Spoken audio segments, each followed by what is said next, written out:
पश्चिम बंगाल के junior doctors आज 10 सितंबर से जारी जो धरना प्रदर्शन है उसे खत्म करने वाले हैं। धरना खत्म करने से पहले सभी डॉक्टर स्वास्थ्य भवन से सीबीआई ऑफिस तक मार्च करेंगे और जूनियर डॉक्टर्स ने 19 सितंबर की देर रात प्रेस कॉन्फ्रेंस कर कहा कि 21 सितंबर यानी कि कल से वो एक बार फिर से काम शुरू कर देंगे। पिछले 41 दिनों से जारी हड़ताल को खत्म करने की कोशिश लंबे समय से की जा रही थी और आखिरकार वो दिन आ गया, क्योंकि ममता बनर्जी ने भी इस बात का जिक्र किया था सोनिका कि मरीज बहुत ज्यादा परेशान है, कई लोगों की जान जा चुकी है क्योंकि उन्हें वक्त पर इलाज नहीं मिला। लेकिन डॉक्टरों ने यह भी कहा है साथ ही मोनिका कि उनकी हड़ताल आंशिक रूप से जारी रहने वाली है। वे अभी इमरजेंसी और जरूरी सेवाएं देंगे। बाढ़ प्रभावित इलाकों में भी मेडिकल कैंप लगाया जाएगा। हालांकि ओपीडी और कोल्ड ऑपरेटिंग थिएटरों के कामकाज में वे शामिल नहीं होने वाले हैं। जूनियर डॉक्टरों ने कहा है कि न्याय के लिए हमारी लड़ाई है वो खत्म नहीं हुई है। हम बंगाल सरकार को 1 हफ्ते का समय दे रखेंगे। अगर इस दौरान सरकार अपने सभी वादों को लागू नहीं करती तो फिर हम हड़ताल की शुरुआत कर देंगे। बिल्कुल, जूनियर डॉक्टर्स ने कहा कि हमारी मांग पर पुलिस कमिश्नर, मेडिकल एजुकेशन के डायरेक्टर और हेल्थ सर्विस के डायरेक्टर को हटाया गया। हालांकि इसका ये मतलब बिल्कुल नहीं कि आंदोलन खत्म हो गया।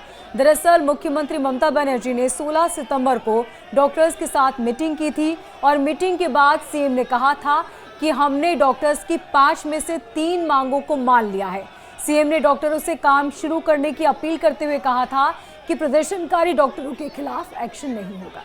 और इस बीच आपको बता दें कि देश के सबसे बड़े रेड लाइट एरिया कोलकाता के सोनागाछी इलाके के सेक्स वर्कर्स ने अपने आंगन की मिट्टी देने से इनकार कर दिया है, जिसका इस्तेमाल बंगाल के सबसे बड़े त्योहार दुर्गा पूजा के लिए मूर्तियां बनाने में किया जाता है। राज्य में सेक्स वर्कर्स के संगठन के एक पदाधिकारी के अनुसार यह इनकार आरजी मेकर हॉस्पिटल में जिस तरीके से एक जूनियर डॉक्टर के साथ रेप होता है उसके बाद हत्या कर दी जाती है, इसके विरोध में अब किया गया है। यानी कि कोलकाता में जो अभी गुस्सा बना हुआ है लोगों में वो पूरी तरह से खत्म नहीं हुआ है। जूनियर डॉक्टर्स का कहना है कि हड़ताल जरूर वो अपना खत्म करने जा रहे हैं, लेकिन आंशिक रूप से जारी रहने वाला है। नैना हमारी सहयोगी न्यूज रूम से हमारे साथ जुड़ रही है, अधिक अपडेट वो इस पे देने वाली है। नैना, डॉक्टर्स का कहना है, जूनियर डॉक्टर्स का, हड़ताल खत्म हम जरूर कर रहे हैं, सेवाएं हम देंगे, लेकिन पूरी तरह से खत्म नहीं होगा। जो आक्रोश है, जो गुस्सा है वो बना रहेगा।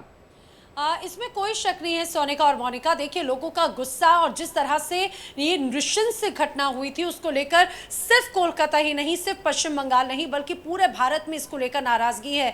डॉक्टर्स कल से ड्यूटी पर लौट जरूर रहे हैं, लेकिन उनकी मांगें अभी भी वही हैं। वो न्याय की और सुरक्षा की मांग करते हैं। दूसरी महत्वपूर्ण बात ये कि इस घटना का प्रभाव सबसे बड़े पर्व, खासतौर से पश्चिम बंगाल में जिसे बड़े स्तर पर मनाया जाता है, नवरात्र, उस पर भी नजर आने वाला है। किस तरह से? 2 तरीके से नजर आएगा। पहली बात तो ये, जैसा हम सभी जानते हैं कि नवरात्र में भव्य दुर्गा पंडाल सजाए जाते हैं और अलग अलग थीम पर उसको आधारित किया जाता है। इस बार आरजी कर मेडिकल हॉस्पिटल की इस ट्रेनी डॉक्टर के साथ में रेप और हत्या की जो छवि है वो भी इस दौरान इन पंडालों में झांकी के तौर पर नजर आएगी और लोगों को बताया जाएगा कि किस तरह से जिन्हें आप डॉक्टर मानते हैं, जिन्हें आप भगवान मानते हैं, उन्हीं के साथ में यहाँ पर लोग क्या करते हैं। एक और बात ये, हम ये भी जानते हैं कि यहाँ के जो पंडाल हैं विश्व विख्यात होते हैं। दूर दराज से लोग नवरात्र के दौरान पश्चिम बंगाल पहुँचते हैं और एक बहुत बड़ा हिस्सा जो होता है वो एक तरह से सरकार की एक राशि की सहायता के तौर पर होता है।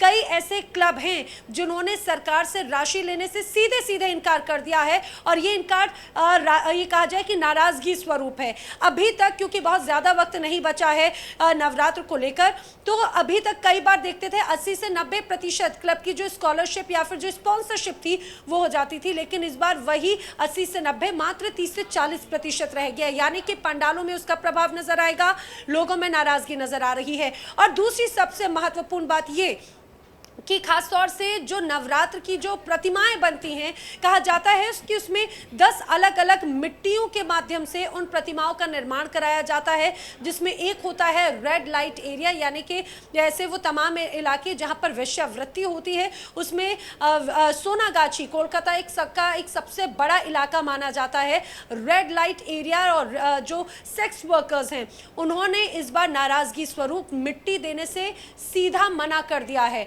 उनका कहना है जहां पर महिलाओं का सम्मान नहीं, जहां पर महिलाओं का अपमान होता हो, जिस प्रदेश में महिलाओं का अपमान होता है, जो लोग महिलाओं का सम्मान नहीं करते, देवी की ये आराधना, देवी की ये पूजा सिर्फ झूठी और ये कहा जाए कि कोई मन से नहीं होती, तो उन्होंने सीधा सीधा ये इनकार कर दिया। और उन्होंने ये भी चेतावनी दी है कि अगले वर्ष तक अगर आरोपियों पर कोई सख्त एक्शन नहीं होता तो इस साल की तरह अगले साल भी वो खासतौर से रेड लाइट एरिया की जो मिट्टी है उसे देने में तब भी इनकार करेंगे। और ये बहुत बड़ा एक्शन, बहुत बड़ा संदेश है सोनिका, मोनिका।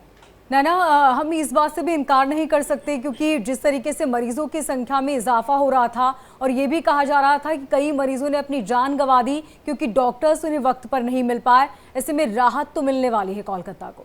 इसमें कोई शक नहीं। देखिए, क्योंकि जब हम देखते हैं कि जो जूनियर रेसिडेंट्स हो या फिर सीनियर रेसिडेंट्स हो, डॉक्टर्स अगर हड़ताल पर जाते हैं तो उसका प्रभाव सीधे सीधे नजर आता है। और इस बार इस घटना का प्रभाव जो है, इस हड़ताल का प्रभाव सिर्फ सरकारी अस्पतालों में ही नहीं बल्कि प्राइवेट अस्पतालों में भी बड़े स्तर पर नजर आया। और एक और बात महत्वपूर्ण है कि ये जो घटना या फिर ये जो पूरी हड़ताल थी वो सिर्फ पश्चिम बंगाल या कोलकाता में नहीं थी बल्कि देश के अलग अलग अस्पतालों में अलग अलग डॉक्टर्स ने हड़ताल की, क्योंकि यहाँ पर डॉक्टर्स की सुरक्षा की बात थी। कई बार उन्हें मनाने की कोशिश की गई, कई लोग थे, कई इमरजेंसी ओपीडीज जो थी वो प्रभावित हो रही थी, लेकिन डॉक्टर्स ने अपनी जिम्मेदारी को समझा और कई इलाकों में उन्होंने सड़क पर ओपीडी का एक तरह से एक जरिया निकाला। उन्होंने कहा कि अगर लोगों को समस्या है हम समाधान करेंगे, क्योंकि वो उसकी शपथ हमने ली है, वो हमारी एक मौलिक जिम्मेदारी है। लेकिन नाराजगी उनकी बरकरार थी। हालांकि अब राहत की बात यह है खासतौर से पश्चिम बंगाल के लिए जो हड़ताल पर गए 10 सितंबर से जो डॉक्टर्स थे वो कल यानी कि 21 सितंबर शनिवार से काम पर वापस लौट रहे हैं। तो ये कहा जा सकता है कि स्वास्थ्य सेवाएं एक बार फिर से बहाल हो सकती हैं। स्वास्थ्य सेवा एक बार फिर से बहाल हो सकती है।